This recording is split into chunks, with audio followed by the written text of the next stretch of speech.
yours by proxy. They're actually his patients or her patients. You're just going in doing whatever for his practice or her practice to make money, and you get a paycheck. That's all you get out of it is a paycheck. With us, you are a dentist. You run a practice. It's yours. You can set it up however you want. You have people that work for you. You have a staff. So it's money-wise, it's close. But like I said, most people are just going to see the triple digits, and that's what I want. They're not going to see what goes into that triple digits versus, okay, you may make $140,000 if you're going into your dad's practice or your aunt's practice. You may be making $150,000 a year. I guarantee your dad or your aunt is going to expect you to perform for that. Whereas with the Air Force, you have the latitude of providing quality care. You're not pressured to see X number of patients a day. Your pay is the same every first 15. Unless you raise it goes up. I have a funny story about that because my first time speaking to the AED here at Clemson, we met at this bar, I guess, right off campus. And I was there with the AED officers of the club, and they asked me that very question: how much does a doctor make during the commitment time? And my answer, at the time I had a guest speaker. He was a flight doctor from Shaw Air Force Base. And I said, well, you're not going to be driving a Porsche anytime soon. And guess what he drove up in? Parked right in front of the bar, and they all thought I planned it, which I didn't. But it was just classic. But I would say the same. Doctors, I would say between 75 and 95 during your commitment time. The reason I give that big gap is because of the cost of living adjustment. If you're stationed in Alabama, of course, it doesn't cost that much to live, so the money they can give you for housing is going to be low.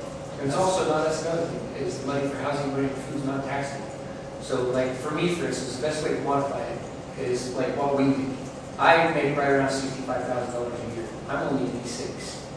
You're going to be over 3. You're going to be capped. They make substantially a lot more money than I do. I make over, I think it's right around $1,100 a month for housing. That's not taxable.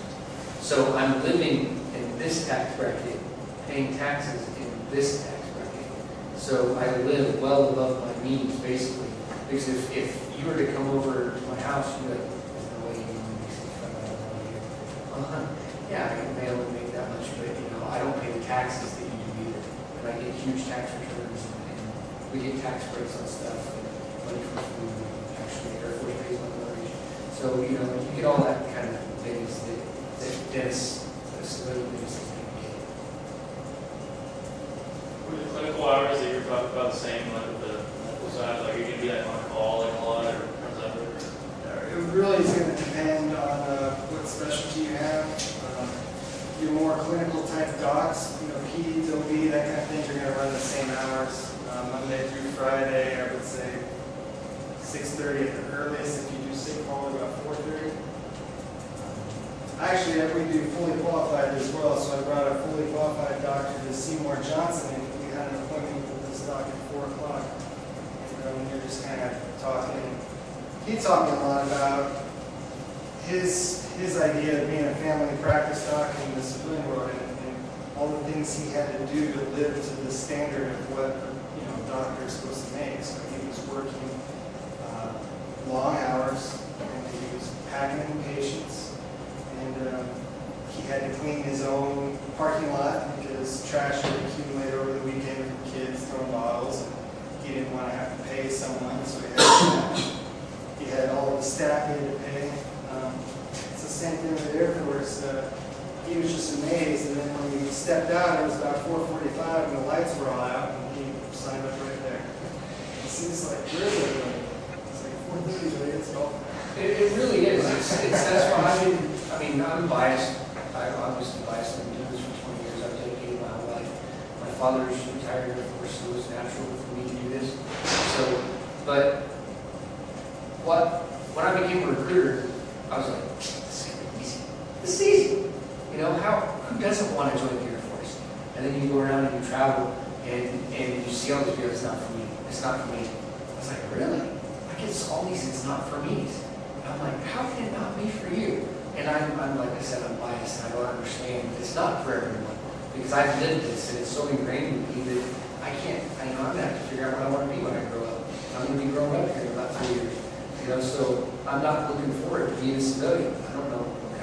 I'm going to be. You know, you guys have the luxury of you've always been civilians. You know, I haven't been a civilian since 1989. I don't know what it's going to be like to have to, you know, actually maybe have a 9-to-5 job where you got to have hours and punch a clock and do all that kind of stuff. You know, have a boss. I'm pretty much my own boss. He's pretty much his own boss. We do our own thing. We just travel to the Kakalakis and talk to people.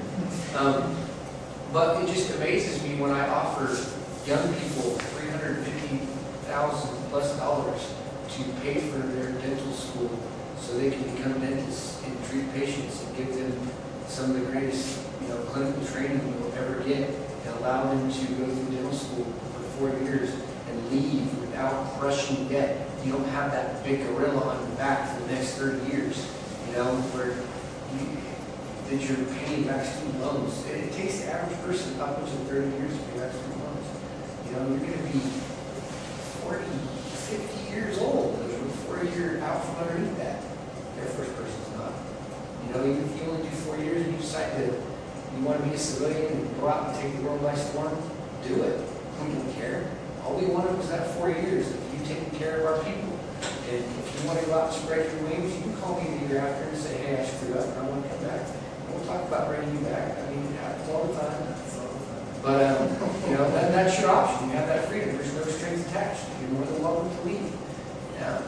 But I just don't understand how people don't at least want to try it. You know, because at least now you're starting off fresh.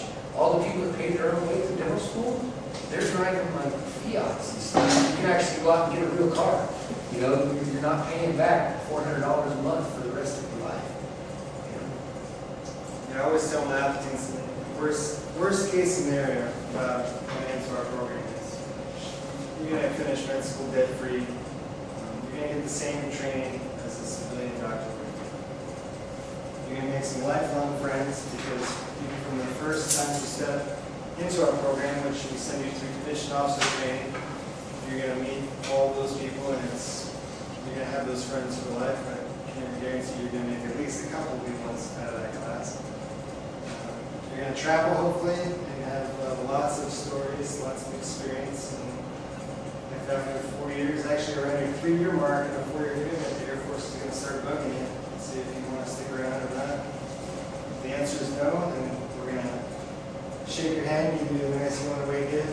It's usually Probably going to leave some money in you first before they actually. you definitely will dangle some carrots. And they're reading the what do they call that? The retention bonuses are a lot better than the enlistment bonuses. The ones that you should stay around. For med students, we throw at you fellowships and more further education. We might send you to, you know, if there was some kind of fellowship you want to do, you know, like, yeah, we'll sponsor you to go through that. If you owe us 2 more years, I mean, there's always something at the tail end. That's all we ever ask for you to pay back, is just the time. Yeah, There's no monetary cost, whatever. He's actually a lieutenant colonel at UNC. He's going through a radiology fellowship. He was originally a family practice doc, and he wanted to stay in, but he didn't want to be a family practice doc. And the Air Force said, find a residency or find a program. He got to UNC, so UNC's winning. They get a free resident, basically, to work, slave work.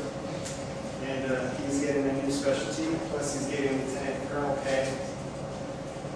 Going to UNC pretty much full time. So we do that stuff all the time. It's all about retention. Making guys happy. Overall, I guess for both programs, your job, at least in the medical corps, is a surgeon general. Each branch has their own surgeon general, so that's the kind of thing you can aspire to eventually. If you were to stay in the career of the Air Force, you'd be the next surgeon general of the Air Force.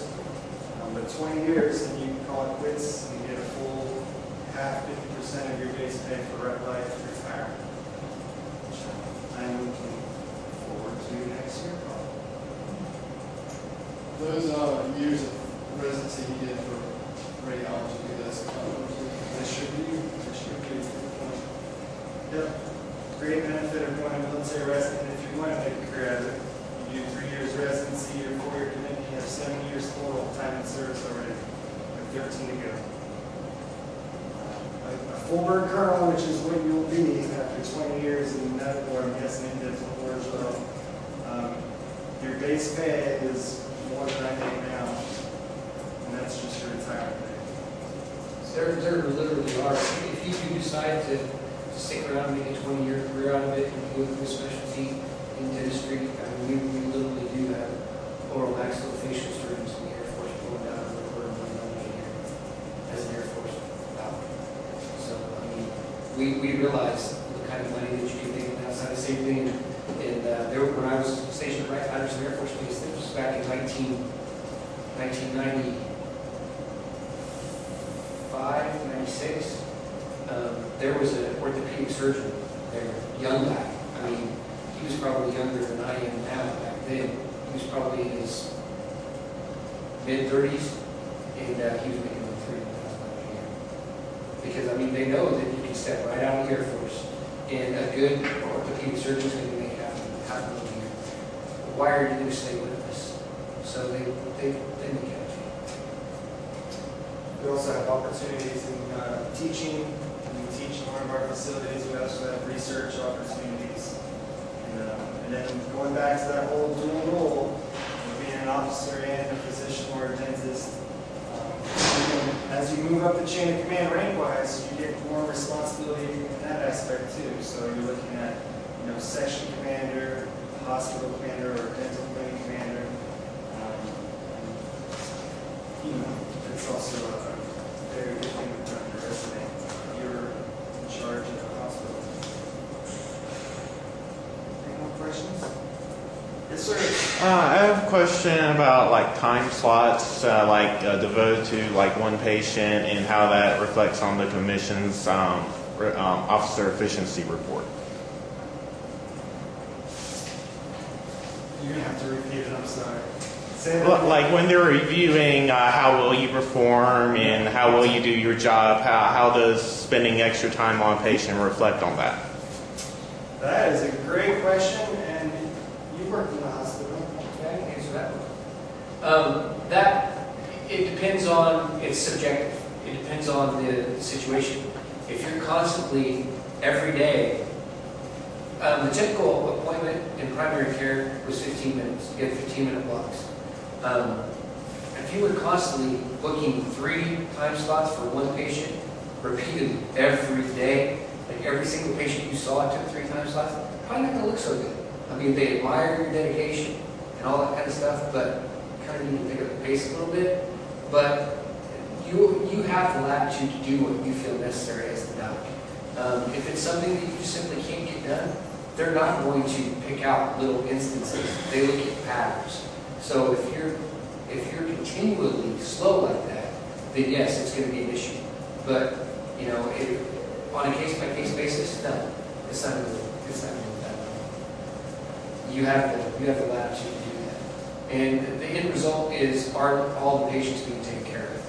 I mean, if you have a patient load, which it's not usually like that, but if you have a patient load where you have people in the waiting room back up that you simply can't see all of them on a daily basis, then you may have to look to a different way of getting some help or something. But no, it's never a problem for a doctor to double book an appointment. I used to double book appointments for my doctor because a lot of times I would see the patient. So, I mean, it depends on the situation. Dentistry is a completely different ballgame. No, that's not uncommon at all for dentistry. Because dentistry, you just have a guideline, and when somebody comes in and opens up their mouth, it's not like you come in and you got something, doc, I get this pain in my side, and then they run tests, and that's completely different. When I walk into a dentist's office and I've got a pain, a toothache up here in my right upper molar, and then come to find out I've got tooth decay, gingivitis, and all kinds of whatever stuff down on this side, then that's, nobody knows from, you can't tell what kind of dental problems people have. A standard, the single appointment can easily turn into 3 or 4 appointment visits with a dentist. Because we're not licensed million patients. If there's something wrong in my mouth, it has to get fixed because it affects my job. We have what's called there's dental categories. If they consider me Cat 3,